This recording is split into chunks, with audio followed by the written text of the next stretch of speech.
Tax ఆఫీసులో అతను ఒక ఉన్నతాధికారి. మిగతా ఉద్యోగులకు ఆదర్శంగా నిలవాల్సిన అతని బుద్ధి గడ్డితింది.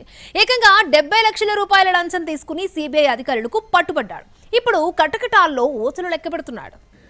ముంబైలో ప్రముఖ నిర్మాణ సంస్థ షాపూర్జీ పల్లోంజీ గ్రూపునకు సంబంధించిన ఒక ట్యాక్స్ అపీల్ కేసు కోసం జీవన్ లాల్ నేతృత్వంలో ఇన్కమ్ ట్యాక్స్ బృందం అక్కడికి వెళ్లింది. ఆ కేసు తీవ్రతను తెలుసుకున్న జీవన్ లాల్ బృందం 70 లక్షల లంచం డిమాండ్ చేసింది. అయితే ఇన్కమ్ ట్యాక్స్ నుంచి వచ్చిన అధికారులు తమకు అనుకూలంగా అప్పీల్ను పరిష్కరించేందుకు భారీ మొత్తంలో డబ్బు డిమాండ్ చేయడంతో బాధిత వ్యక్తులు సీబీఐను ఆశ్రయించారు. ఈ కేసులో రంగంలోకి దిగిన సీబీఐ అధికారులు ఈ నెల 9న మొత్తం 14 మందిపై కేసు నమోదు చేశారు. అంతేకాదు సీబీఐ అధికారులు దేశవ్యాప్తంగా 18 చోట్ల తనిఖీలు చేపట్టారు. ముంబై, హైదరాబాద్, ఖమ్మం, విశాఖపట్నం, ఢిల్లీలలో సోదాలు చేశారు. సుమారు 69 లక్షల నగదు సహా వివిధ నేరపూరిత పత్రాలు, వస్తువులను స్వాధీనం చేసుకున్నారు. కంపెనీకి ఐటీ అధికారులకు మధ్యవర్తిగా ఉన్న సాజిదా మజహర్ హుస్సేన్ షాను రెడ్ హ్యాండెడ్ గా పట్టుకుని అరెస్టు చేశారు సీబీఐ అధికారులు. అనంతరం హైదరాబాద్ వచ్చిన ముంబై సీబీఐ అధికారులు ఈ కేసులో ప్రధాన సూత్రధారుడిగా ఉన్న జీవన్ లాల్ నాయక్ ను అదుపులోకి తీసుకున్నారు. Jeevan Lal present Hyderabad income tax commissioner గా, అప్పీల్ యూనిట్స్ 7-8 కు income tax principal chief commissioner గా అదనపు బాధ్యతలు నిర్వర్తిస్తున్నారు.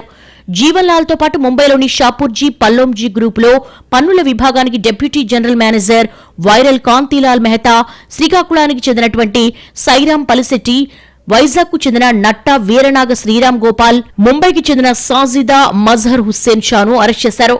ఇక ముంబైలో అరెస్టు చేసిన వారిని సీబీఐ ప్రత్యేక న్యాయస్థానంలో హాజరుపరిచినట్లుగా సీబీఐ తెలిపింది.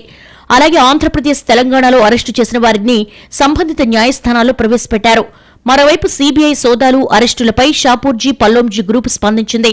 ఈ కేసులో వారి డిప్యూటీ జనరల్ మేనేజర్ అరెస్టు కావడంతో అంతర్గత విచారణ ప్రారంభించింది. ఈ కేసుకు సంబంధించి దర్యాప్తు కొనసాగుతోందని సీబీఐ అధికారులు తెలిపారు.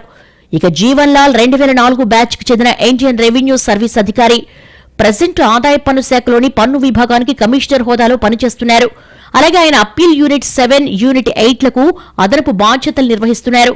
ఆయన భార్య కూడా కేంద్ర సర్వీసులోనే ఉద్యోగం చేస్తున్నారు. జీవన్ లాల్ మధ్యవర్తుల సహాయంతో పన్ను అప్పీళ్లను అనుకూలంగా పరిష్కరించేందుకు లంచాలు తీసుకుంటున్నారన్న ఆరోపణలు చాలా కాలం నుంచి వినిపిస్తున్నాయని సీబీఐ అధికారులు చెబుతున్నారు.